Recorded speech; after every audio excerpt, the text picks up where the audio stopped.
O uso e abuso das palavras é o tema da mensagem à luz do Salmo 12.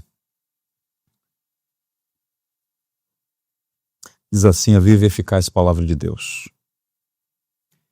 Socorro, Senhor, porque já não há homens piedosos, desapareceram os fiéis entre os filhos dos homens. Falam com falsidade uns com os outros.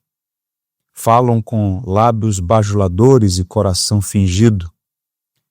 Corte o Senhor todos os lábios bajuladores, a língua que fala soberbamente, pois dizem, com a língua prevaleceremos, os lábios são nossos. Quem é esse Senhor sobre nós? Por causa da opressão dos pobres e do gemido dos necessitados, eu me levantarei agora, diz o Senhor, e porei a salvo a quem por isso suspira. As palavras do Senhor são palavras puras, prata refinada em cadinho de barro, depurada 7 vezes. Sim, Senhor, Tu nos guardarás. Desta geração nos livrarás para sempre. Por todos os lugares andam os perversos, quando entre os filhos dos homens a vileza é exaltada. Que o Senhor nos abençoe.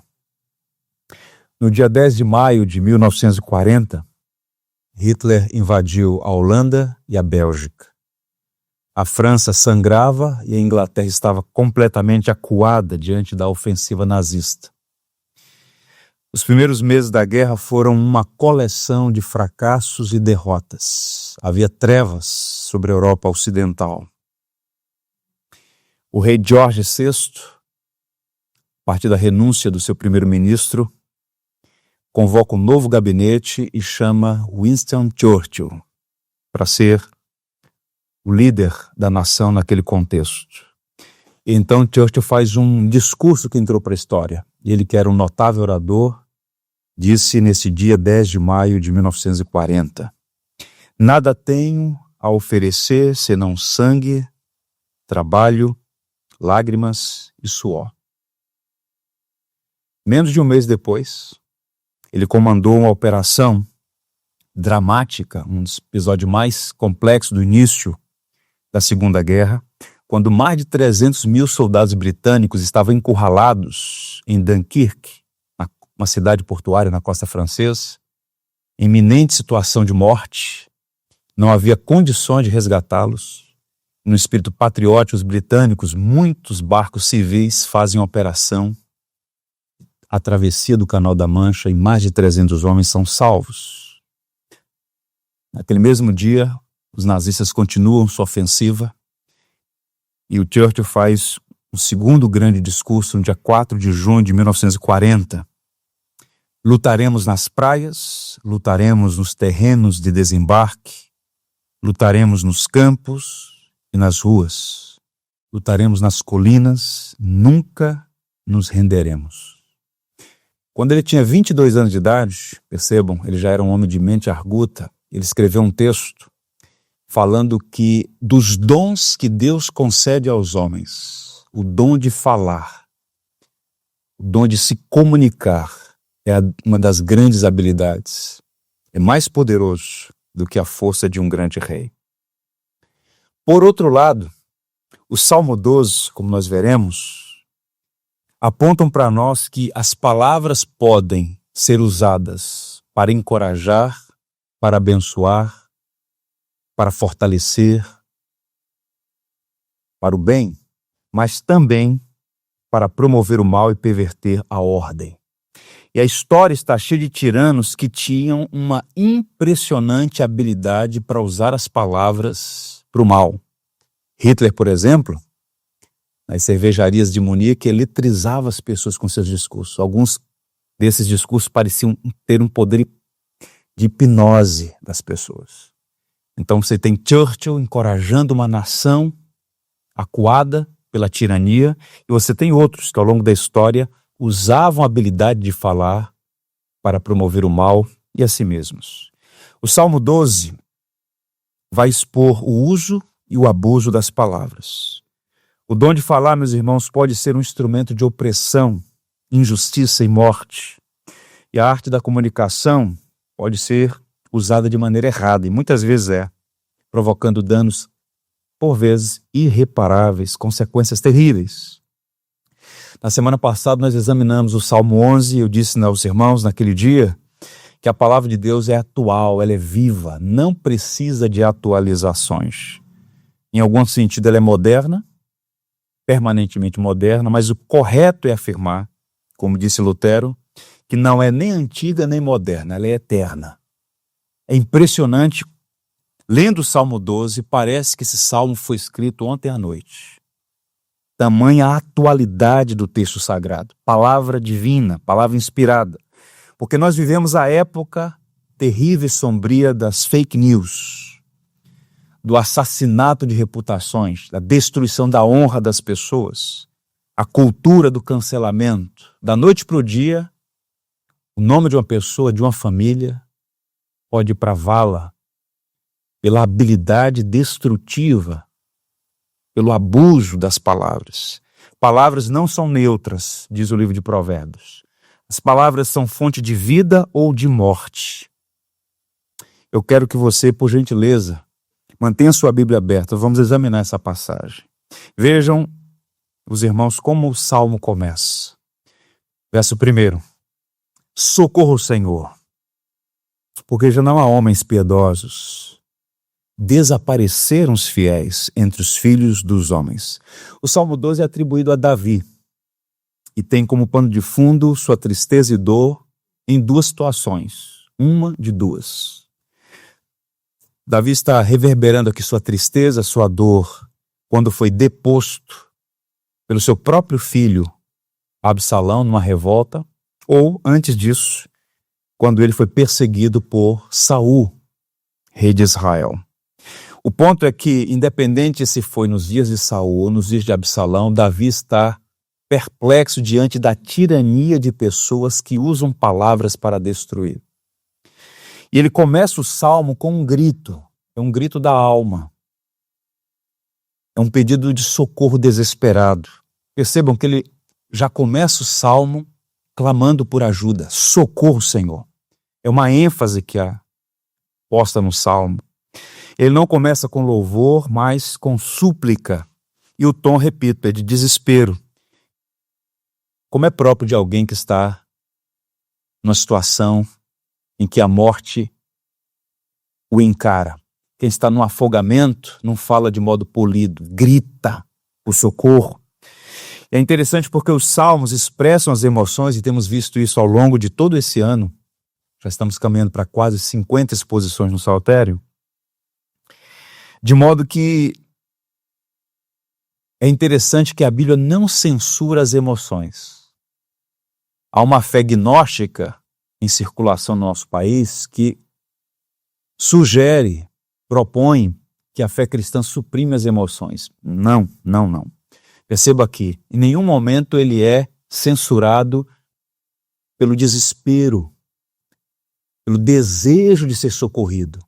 Às vezes, quando nós nos encontramos em vales sombrios, tudo que a gente faz é gritar por socorro. E Deus nunca nos censura como nos reprimindo por uma suposta falta de fé. Ele diz, socorro, Senhor. E essa prece é um encorajamento para nós, porque nas aflições, nos vales escuros, podemos fazer isso. Socorro, Senhor. Não é uma oração longa. São apenas duas palavras do coração, socorro, Senhor. E ele continua explicando os motivos do seu apelo, as razões pelas quais ele faz esse desesperado pedido de ajuda. Ele então segue e diz, porque já não há homens piedosos, desapareceram os fiéis entre os filhos dos homens. O salmista aqui faz um lamento usando uma expressão hiperbólica. Deliberadamente ele aumenta, ele dramatiza, porque na sua percepção o problema é tão grave que ele diz, não há homens honestos, não há pessoas boas, eu estou no meio de gente perversa, desapareceram os fiéis, sumiram os piedosos. Ele está reclamando do comportamento ético do ímpio, particularmente associado ao discurso vil, e realmente desintegra a sociedade, como naqueles dias e ainda hoje. Portanto, a obediência havia se tornado algo tão raro que para o justo é como se a piedade houvesse desaparecido totalmente. No futuro, o profeta Elias, um gigante da fé, numa situação similar a essa, de crise, ele chega a dizer isso: só restou eu. É a sensação de que a impiedade está prevalecendo a um ponto em que não há mais ninguém honesto na terra. E aí o Senhor diz a Elias: eu preservei 7.000 que não se dobraram diante de Baal. Deus sempre preserva um remanescente fiel. Parece que é o único, não, mas há pessoas sérias. Ele usa duas palavras recorrentes no Saltério. A primeira palavra que aparece é piedosos. É a palavra que aparece no Salmo 1, Hassid. É o justo, o abençoado. É aquele que quer viver de acordo com a lei de Deus. O piedoso. E ao mesmo tempo, o fiel é aquele que mantém fidelidade ao pacto. Ele diz: olha, sumiram os justos e desapareceram os homens leais ao pacto, ao acordo, à palavra com o Senhor. E entristecido, Davi revela sua decepção com as pessoas, especialmente por conta dos pecados da língua, que é o pano de fundo de todo esse salmo. Pecados em gerais, mas especificamente os pecados da língua. Ele reclama para que Deus ponha fim nas palavras vãs daqueles que oprimem o próximo. O abuso das palavras, particularmente o discurso perverso, tem um tom e o poder de desintegrar a sociedade. Ele se sente sozinho, como se estivesse no meio de uma batalha, sendo alvejado por uma rajada de palavras perversas, maliciosas, destrutivas, mortais. Tal como Elias, ele era sincero, foi sincero, mas estava errado. Repito, não somos os únicos. Deus sempre preserva um povo fiel. Nos versos 6 a 7, ele vai fazer um contraste entre esses abusos, entre essas palavras ímpias e a palavra do Senhor, que é pura, que é fiel, que inspira confiança, que fortalece a fé, que nos traz esperança. Então, Davi faz um oráculo dizendo que o Senhor vai se levantar e socorrer o aflito. Deus vai salvaguardar, proteger os que se sentem oprimidos nessa conjuntura de perversidade generalizada. O salmo é dividido em duas partes. Primeiro, o pedido desesperado, a denúncia da perversidade dos ímpios na sua linguagem, e ao mesmo tempo, na segunda parte, ele trata dessa promessa que Deus vai trazer livramento. Eu queria sua atenção para, nessa primeira parte do Salmo, identificar aqui 4 características no perfil dos que abusam das palavras. Como é que o ímpio se comporta? E perceba, esse é um diagnóstico amplo, geral, que se aplica a todas as épocas. É um perfil dos filhos de Adão, de uma corrupção inata, de uma corrupção radical que aí está. E tal como naqueles dias, ainda hoje, a gente se comporta assim. Primeiro, eles mentem compulsivamente. Verso 2, falam com falsidade uns aos outros. Ele descreve esse homem ímpio como sendo falso, homens falsos. E o significado de falsidade em hebraico é muito mais amplo do que na língua portuguesa.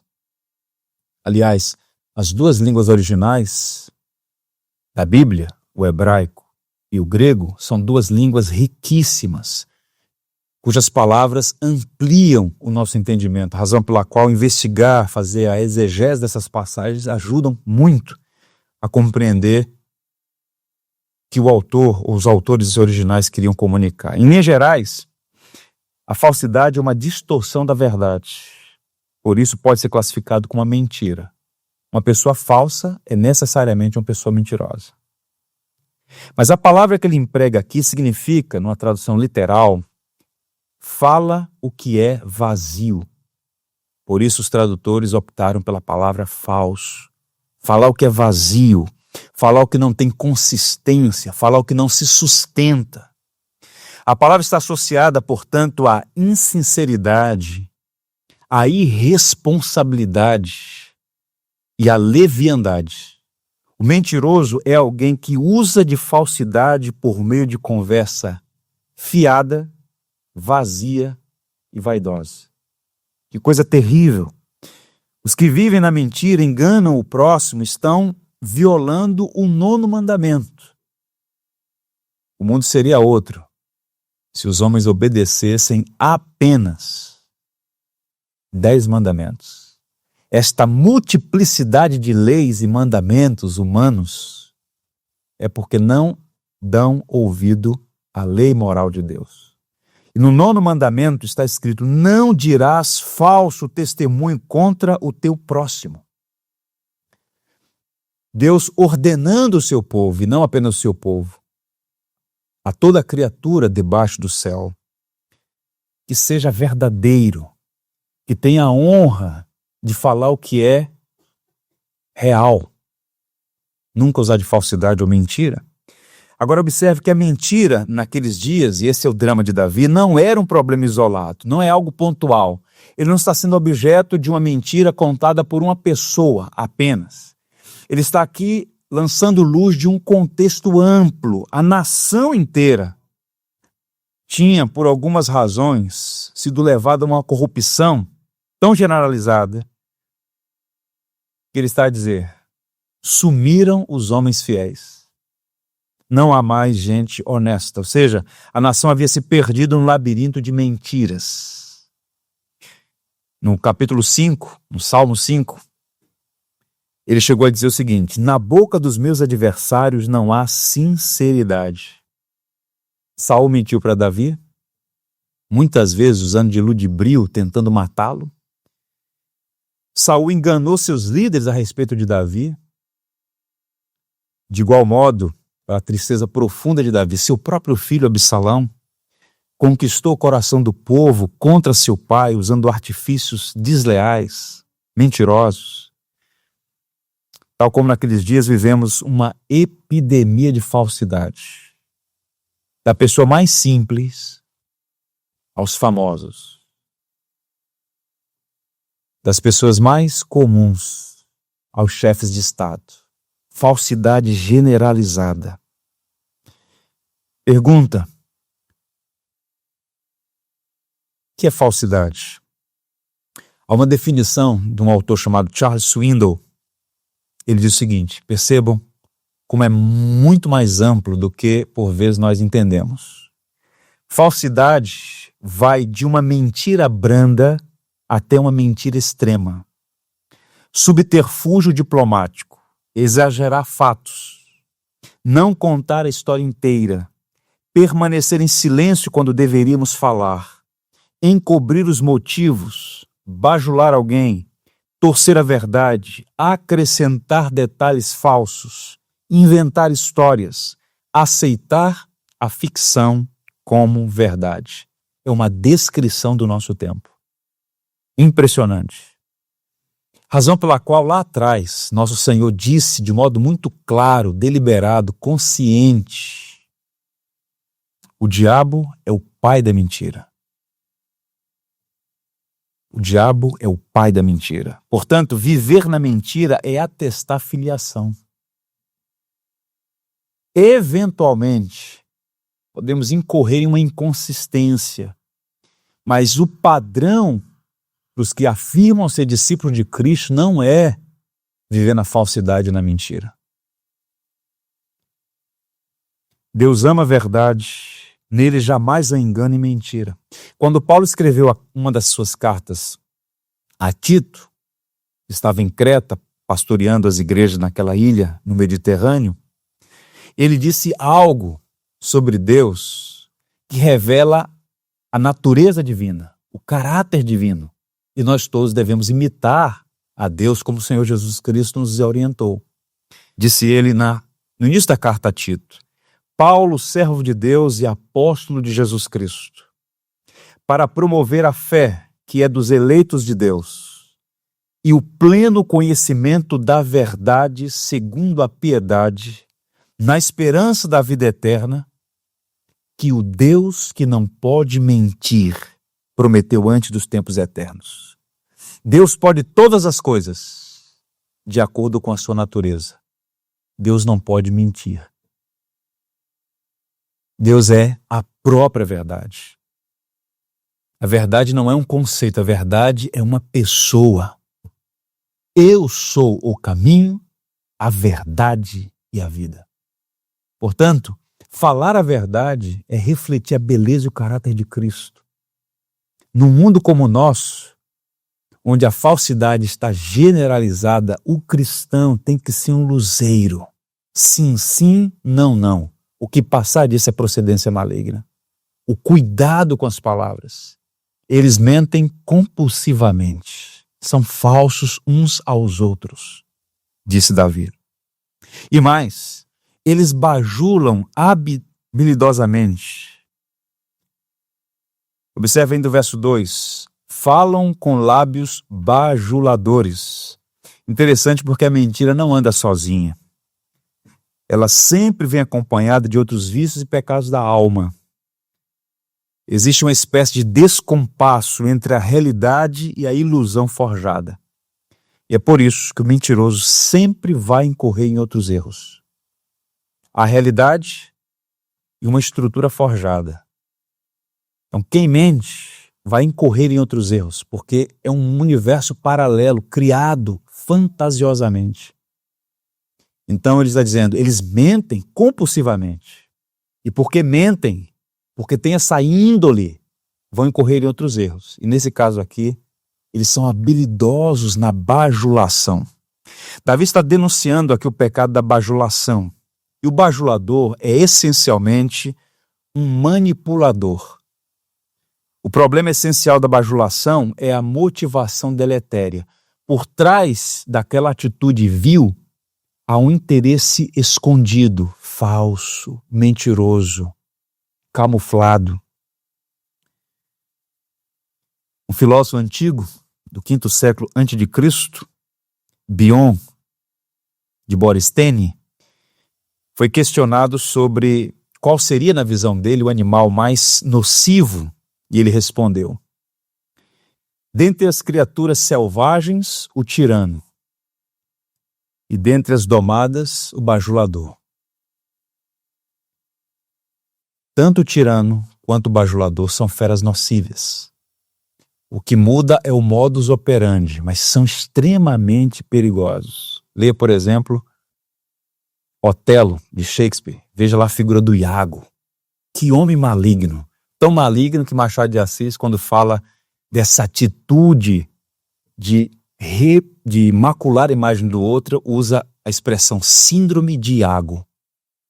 Um bajulador que levou uma família inteira à desgraça. Portanto, a bajulação é uma consequência do espírito mentiroso, da falsidade, do espírito de enganar. Eu quero fazer uma ressalva aqui, dizendo que um elogio sincero e verdadeiro pode ser necessário e encorajador.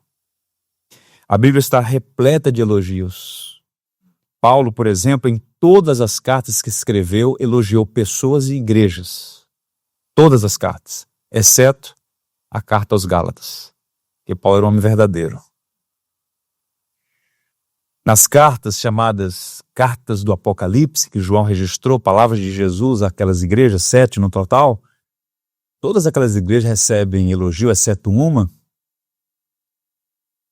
Nós precisamos aprender a elogiar. A diferença é que o elogio sincero e verdadeiro tem a motivação de agradecer, de encorajar. A bajulação é sempre egoísta, é sempre para tirar um proveito, é sempre para esconder a real intenção por trás daquele suposto elogio. Eu diria que o elogio, quando contaminado pelo vírus da motivação pecaminosa, se torna reprovável bajulação. Davi faz uma descrição perfeita desse espírito no Salmo 55, quando ele diz: a sua boca era mais macia que a manteiga, porém no coração havia guerra. As suas palavras eram mais brandas que o azeite, contudo eram espadas desembainhadas. Veja aqui, usando linguagens do cotidiano, macio como a manteiga, brando como o azeite, mas por trás daquela maciez e textura agradável havia guerra, havia interesses perniciosos.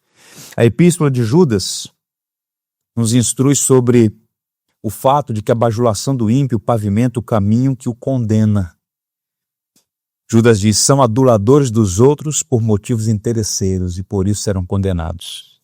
Aduladores dos outros por motivos interesseiros. Está aqui uma definição bíblica de bajulação. Um conselho pastoral: aprenda a elogiar e a receber elogios. Uma pessoa que nunca elogia tem dificuldade. Nós precisamos aprender a elogiar e a receber elogios. Um homem orgulhoso é extremamente econômico nos seus elogios. Ele recusa-se a reconhecer virtudes no outro. Cristo, o homem perfeito, estava sempre elogiando. Paulo também, mas a motivação real, encorajar, falar a verdade. Então, reitero, conselho pastoral: aprenda a elogiar e receber elogios, mas não seja um bajulador. A bajulação é vil e inadequada aos filhos de Deus. Em qualquer ambiente, no contexto da sua família, da sua igreja, do seu trabalho, onde quer que você esteja, seja um homem, seja uma mulher, que não vai por esse caminho pérfido e tão comum no nosso tempo. Bajular com motivos enganosos. Terceiro, eles enganam sorrateiramente. Mentem, bajulam, enganam. Ainda no verso 2, Davi usa uma expressão: coração fingido. Coração fingido é uma descrição apropriada para o enganador. Engana quem finge. O fingimento é a máscara do enganador. Observe, o engano pode ser aberto ou fingido. A ideia de fingimento aqui é de algo sorrateiro, ardiloso, traiçoeiro. Um puritano inglês chamado Thomas Adams disse o seguinte: um homem sem coração é terrível. Um homem com dois corações é um monstro. É o conceito de fingimento. Ele é um coração duplo, duplicidade, falta de integridade. Parece ser, mas não é. Há um engano ali. É o que Davi está dizendo. Eles mentem, eles bajulam, eles têm um coração fingido, se apresentam de uma maneira, mas por trás fazem o mal. Coração fingido.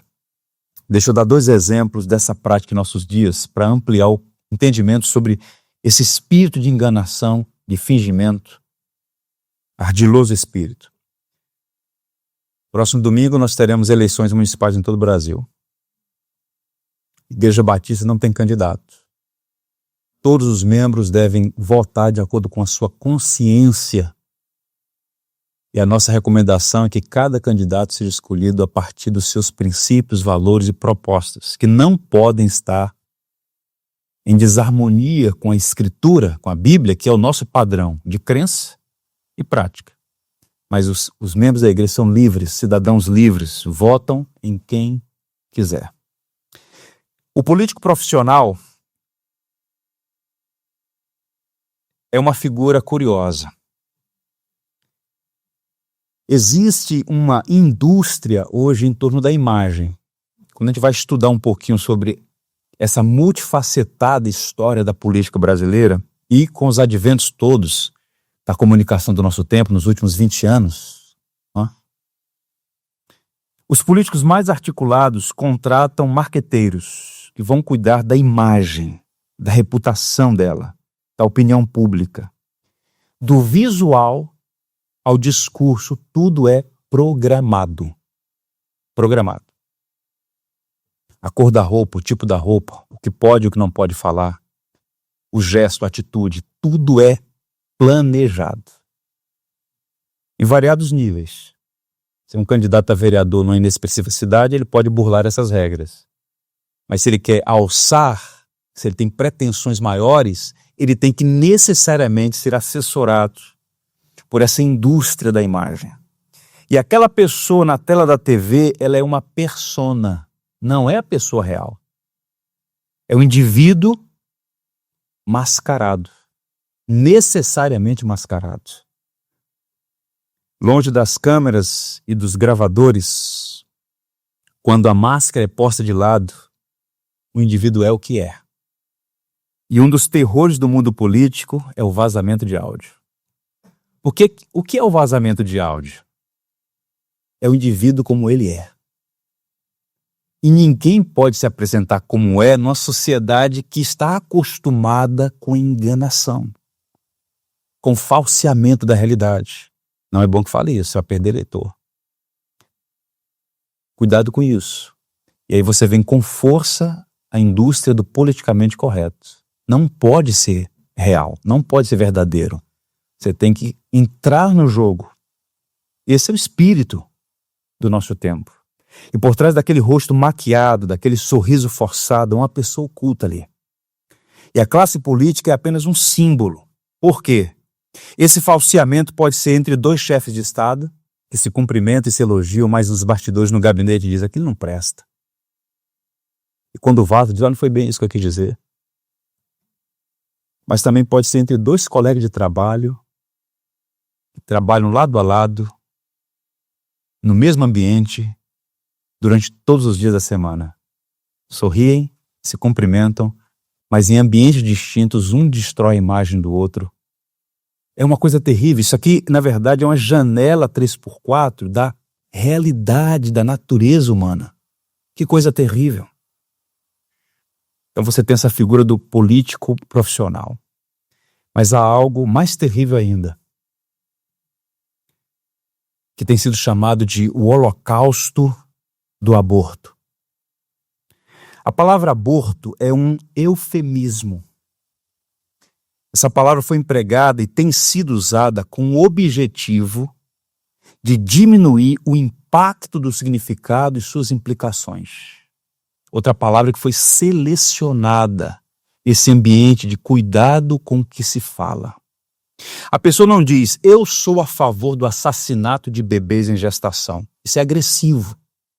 Então, aborto é um eufemismo. Causa menos impacto. Por isso, soa mais palatável dizer, eu sou a favor do aborto. Ou então, pessoalmente eu sou contra, mas é um caso de saúde pública. Isso tem uma artimanha semântica com o propósito de enganar.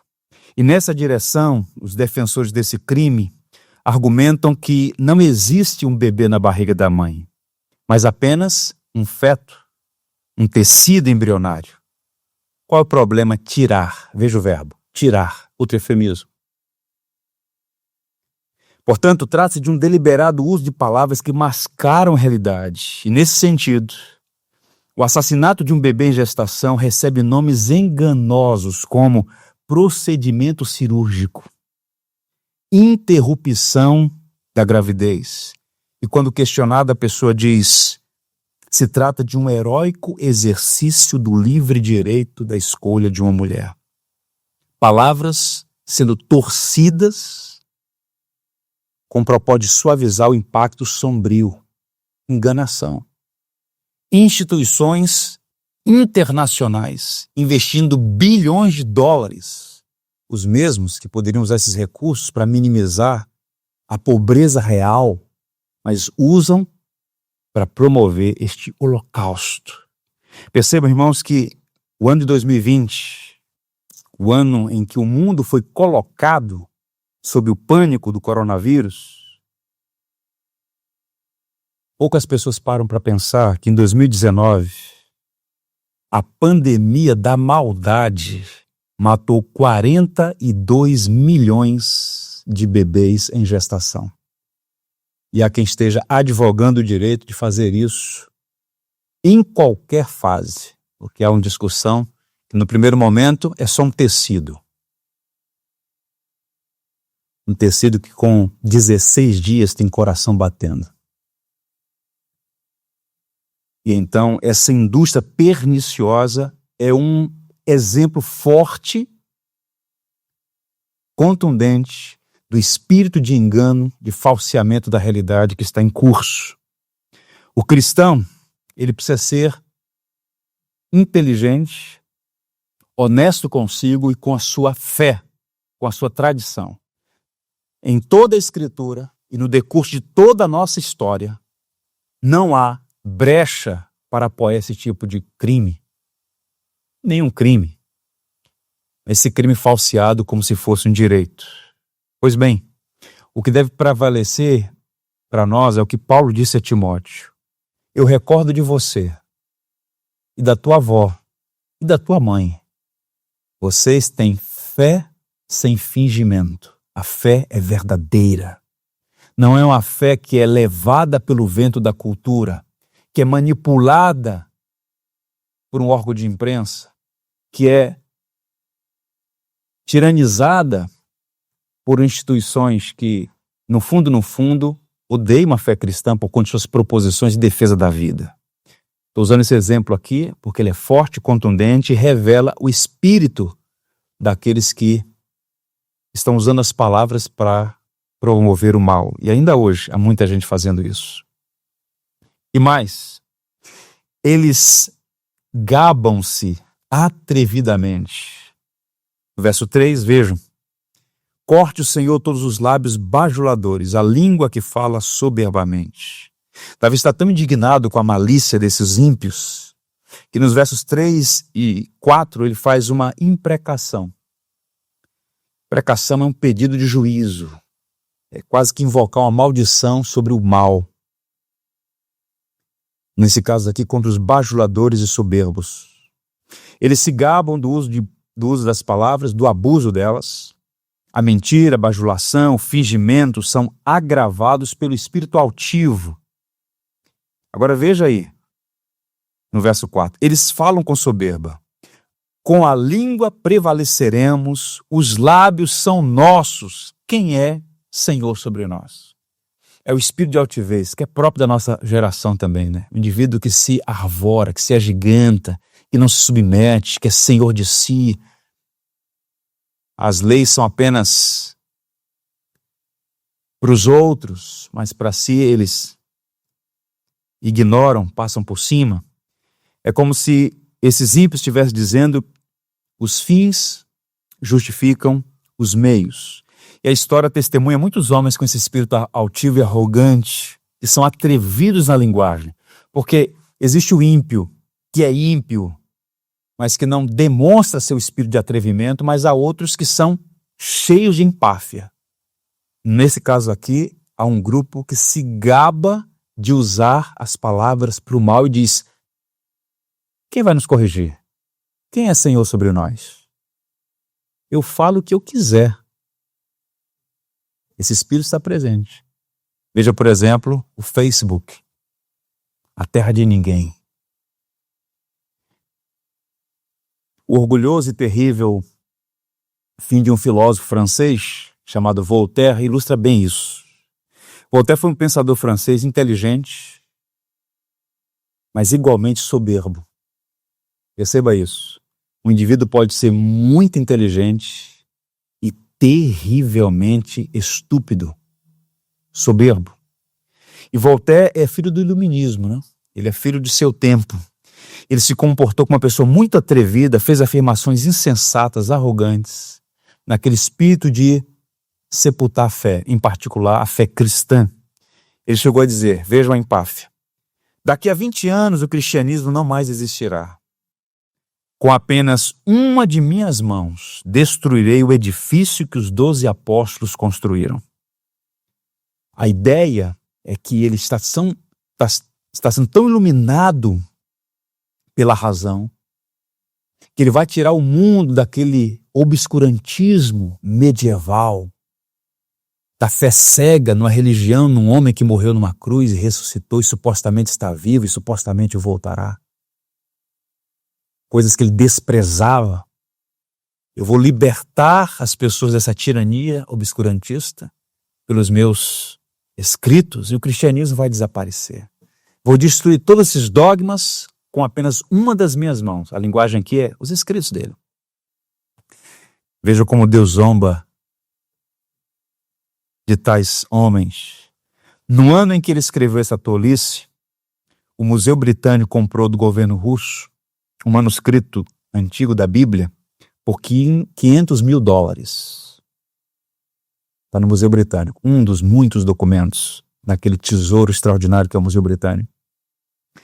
Enquanto os livros de Voltaire eram vendidos nas bancas dos jornais, nas bancas das praças, por centavos. A Bíblia continua sendo este livro valorizado, preciosíssimo, e os livros de Voltaire empoeirados no tempo. Ele morreu em um estado tão deplorável, um desespero existencial tão terrível, que a enfermeira última que cuidou dele disse para o jornal: nem por todo o dinheiro da Europa eu quero ver mais um incrédulo morrer. Gritos de desespero. Há muitas informações sobre a maneira como ele morreu, desespero existencial. Mas uma ironia, como diz o Salmo 2, Deus ri e zomba da arrogância do ímpio. A casa dele, que ele objetivou ser um centro de disseminação contra o cristianismo, 50 anos depois, tornou a sede da Sociedade Bíblica de Genebra, distribuindo Bíblias para a Europa inteira. É assim que Deus faz. E ainda hoje, quantos homens altivos, diminuindo os outros, escarnecendo da fé, o que é crime constitucional, porque tem essa mentalidade de altivez, de espírito soberbo, se gabam de ser o que são e de fazer o que fazem. Palavra de Jesus, em Mateus 12. Digo-vos que toda palavra frívola que proferirem os homens, dela darão conta no dia do juízo. Porque pelas tuas palavras serás justificado, e pelas tuas palavras serás condenado. Muito cuidado com suas palavras. Você esquece e se esquecerá de muitas palavras, mas todas as nossas palavras são registradas e vamos dar contas delas. É impressionante isso. Isso deveria provocar em nós um senso de responsabilidade com o que a gente fala. Está doendo? Tem dúvidas? Põe a mão na boca. Escapuliu? Peça a Deus misericórdia. Não seja tolo proferindo palavras ímpias, blasfemas, que atentam contra o Criador e contra as suas criaturas. Devemos amar a Deus e o próximo. É a recomendação de Cristo. E uma maneira de fazer isso é honrar a Deus e ao próximo com palavras verdadeiras. A partir do verso 5, o Salmo tem uma mudança. Mantenha a sua Bíblia aberta. Em meio a esse cenário sombrio, marcado aí pelo abuso perverso das palavras, surge a verdade como a luz que ilumina e como a rocha que firma os passos. E o verso 5 é um interlúdio, é um oráculo. Veja o que está escrito. Por causa da opressão do pobre, ou dos pobres, e do gemido dos necessitados, eu me levantarei agora, diz o Senhor, e porei a salvo a quem por isso suspira. Davi faz um oráculo e profeticamente fala em nome de Deus. E esse tipo de recurso era raro nos Salmos. Você tem isso com frequência no Antigo Testamento, mas nos Salmos é raro, aparece algumas vezes. Ele está enfatizando aqui uma resposta firme da parte de Deus diante de uma situação grave. A opressão dos pobres e o gemido dos necessitados são as razões pelas quais Deus fará uma intervenção. Essas pessoas estavam sendo abatidas pelo discurso dos maus, elas seriam alvos desse cuidado de Deus, e quem as oprimiu seria por conta disso responsabilizados. Ele diz, eu me levantarei agora. É uma expressão que aparece recorrentemente nos Salmos, e a figura aqui é de um guerreiro. Há um indefeso sendo oprimido. Há uma pessoa fraca sendo alvo da tirania de um grupo mais forte. E a figura de alguém que se levanta é um guerreiro que se levanta para fazer justiça, para socorrer o fraco, o abatido, o oprimido. Essa figura que é interessante. O que pode uma pessoa contra um grupo político e econômico gigante? Nada. Ela é esmagada. Existe uma indústria do assassinato de reputações. Isso é encomendado, pago. Eu risco o nome dessa pessoa da face da terra. Dossiê falso, acusações plantadas. Há uma indústria disso. E quem tem o poder da comunicação, os veículos de comunicação, fazem isso de uma maneira terrível. Até você provar a sua inocência, o prejuízo irreparável já foi feito. E é nesse contexto, então, que o texto diz: eu me levantarei para socorrer o abatido, o oprimido. É a ideia de fazer justiça. E ele usa uma expressão interessante ainda: porei a salvo a quem por mim suspira. A ideia de suspirar aqui é de ofegar. É como se a pessoa estivesse tão cansada de ser bombardeada por falsidades, por acusações, que ela está quase sem condições de respirar, está ofegante. Essa é a linguagem aqui. Eu vou socorrer o que está ofegante, o que suspira por um alívio, que precisa respirar, que está sem energia.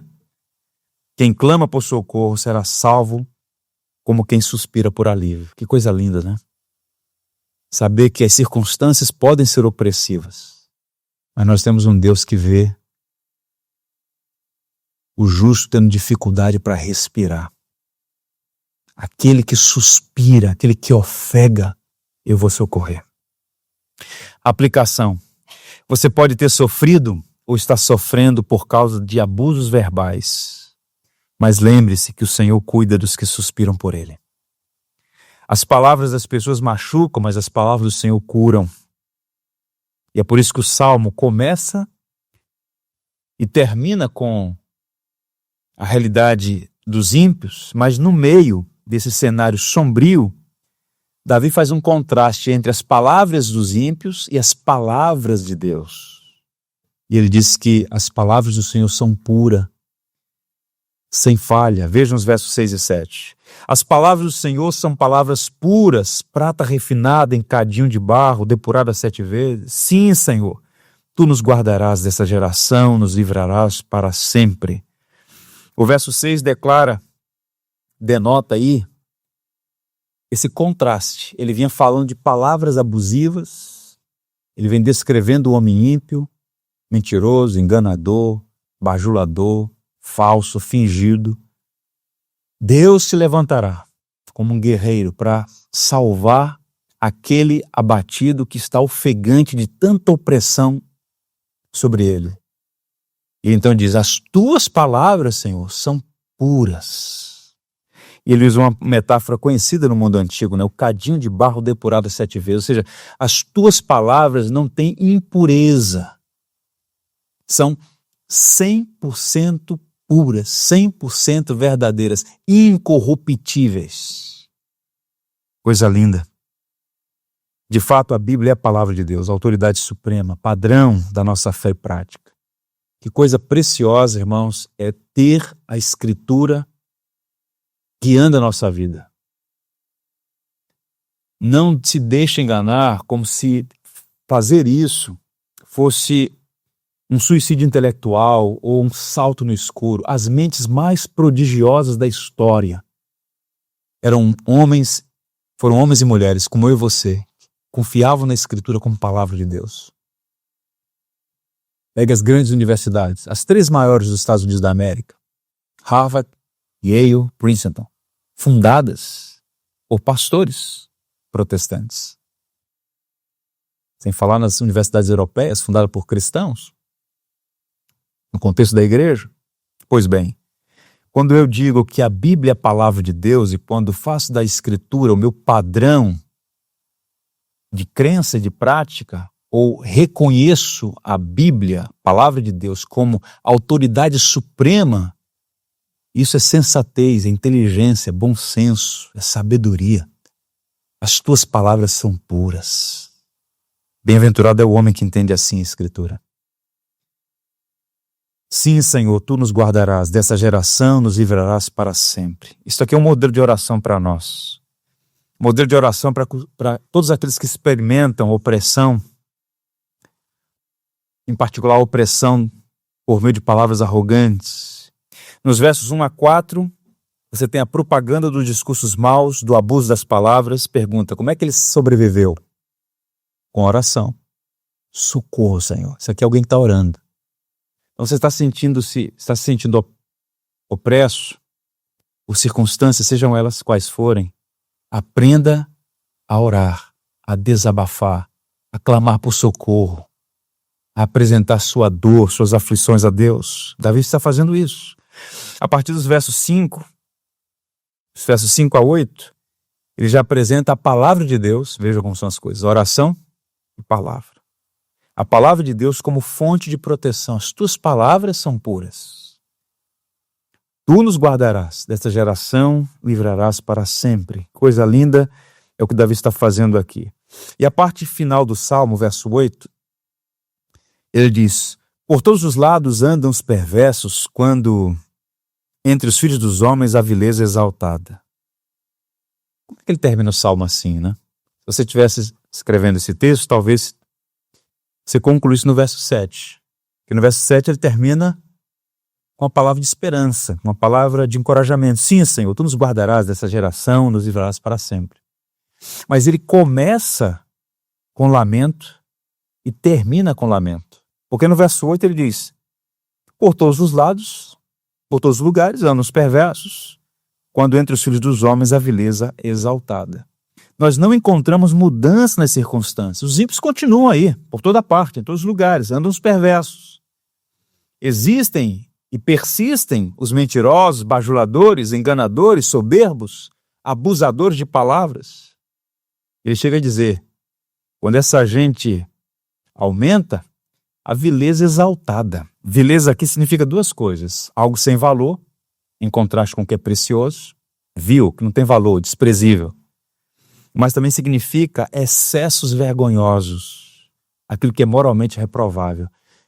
Os ímpios estão aí, Senhor. E nesse contexto de multiplicidade de vilania, o que é imoral é louvado. Davi está comentando o mundo no ano de 2020. A imoralidade é exaltada. Deixa eu ler para vocês, caminhando para o final, o comentário de Derek Kidner. A Bíblia não subestima o poder da conversa arrogante. É só o Senhor que pode silenciá-la. O Antigo Testamento, do começo ao fim, ilustra o poder desta arma. Desde a serpente no Éden até o perseguidor profetizado cuja boca falava insolência. Daniel 7. O Novo Testamento retoma o tema. Não é por nada que o aliado da besta apocalíptica é o falso profeta. Tanto no Antigo Testamento quanto no Novo, palavras sendo usadas como instrumentos de opressão, injustiça e morte. Agora, tudo parecia igual, os ímpios estão aí, a vileza exaltada, mas, embora as circunstâncias não tenham mudado, o salmista mudou. E essa é a grande lição para nós hoje aqui.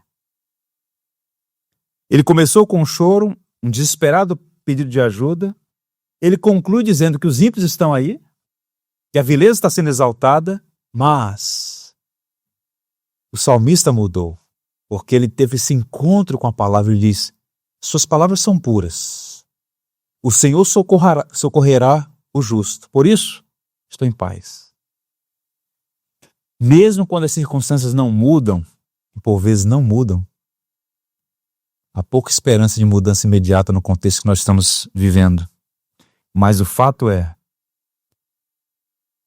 quem tem um encontro com o Evangelho experimenta paz, uma paz que excede todo entendimento. Não há motivos para desespero. Se você focar apenas na dimensão horizontal da realidade, você entra em desespero. Mas quando você olha para o alto, você experimenta a paz. Às vezes as circunstâncias não mudam para melhor, até podem piorar.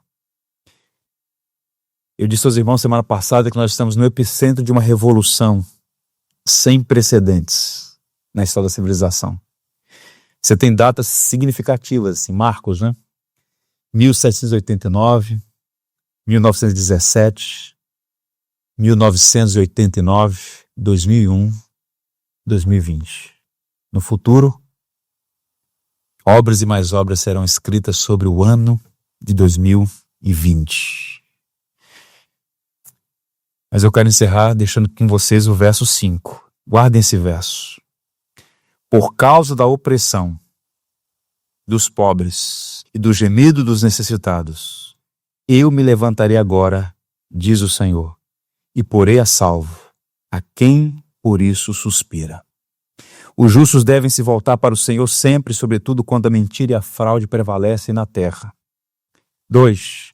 A oração é essencial para preservar os fiéis em tempos onde a maldade e a falsidade parecem triunfar. 3. A palavra de Deus é verdadeira e conforta o nosso coração em um mundo que exalta a vileza. 4. O livramento é uma promessa para os que buscam refúgio no Senhor contra a tirania dos lábios soberbos. 5. Jesus Cristo, o Filho de Davi, é o nosso modelo supremo para enfrentar o abuso das palavras e o ódio dos mentirosos. Davi é um grande exemplo? É. Mas o exemplo perfeito é Cristo. Hebreus 5:7 diz o seguinte: durante os seus dias de vida na terra, Jesus ofereceu orações e súplicas em alta voz e com lágrimas àquele que o podia salvar da morte, sendo ouvido por causa de sua reverente submissão.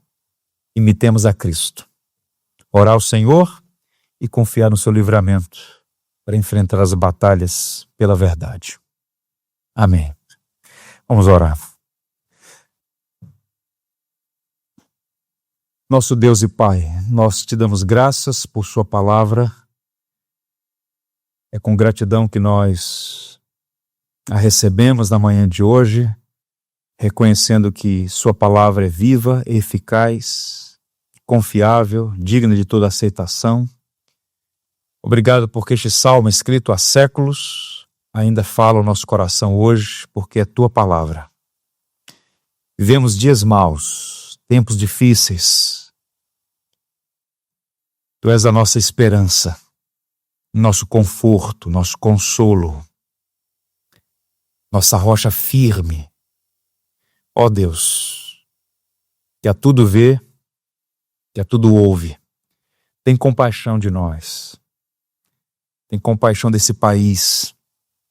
Há tanta tirania, há tanta maldade, há tanto abuso de palavras, há tanta destruição ardilosa em curso. Por isso nós nos dirigimos ao Senhor suplicando misericórdia, que cada um de nós possa dormir em paz, com a consciência tranquila, e que todas as vezes que abrimos a nossa boca, a verdade é dita, teu nome é glorificado, pessoas são abençoadas. Guarda os nossos lábios. Como diz o salmista, põe guarda à porta dos nossos lábios. Que o meditar do nosso coração e as palavras dos nossos lábios sejam agradáveis ao Senhor. Perdoa os nossos pecados, porque nem sempre agimos como deveríamos. Por vezes incorremos em erros, alguns deles vergonhosos. Que o sangue de Cristo, teu Cordeiro, nosso Salvador, nos purifique de toda injustiça e nos ajude a imitar o caráter de nosso Salvador. Ele que foi objeto de tanta mentira, alvo de tanta calúnia, blasfêmia, mas que sofreu, orou, derramou lágrimas e colocou diante daquele que julga retamente. Ó Deus, que possamos todos imitar a Cristo, nosso Salvador bendito, que morreu naquela cruz, mas ressurgiu, foi coroado em glória. Obrigado pela manhã de hoje, pela bênção de poder participar deste momento tão especial, que é o memorial da ceia. queremos comer do pão e beber do cálice em memória do nosso Salvador. Ele, e somente Ele, que é a nossa esperança na vida e na morte, hoje e sempre. Amém.